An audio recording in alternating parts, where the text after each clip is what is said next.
Salam əzizlərim, bugün mən sizə yumuşaq şaftalı resepti paylaşmaq istəyirəm. Bunun üçün biz yumurta və şəkər tozunu qəşəng mikserdə çalırıq. Ağarandan sonra ev temperaturunda yumuşalmış kərə yağını əlavə edirəm və hardasa 1 dəqiqə qarışdırıram. Qarışdırandan sonra kabartma tozu, vanil və xama əlavə edirəm. Başlayıram əllə qarışdırmağa. Üzərinə un tökürəm. Hardasa 3 stəkan yarım təxmini un gedir. Ələ yapışmayan yumuşaq xəmir yoğururam.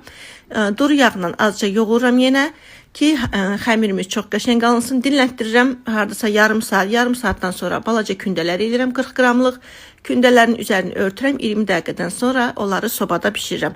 140 dərəcədə 25 dəqiqə bişir və soyandan sonra içini azca oyuram və bişmiş maloko, sukşonka qoyuram. İçinə fındıq və ya qoz qoya bilərsiniz. İkisini bir-birinə yapışdırıram.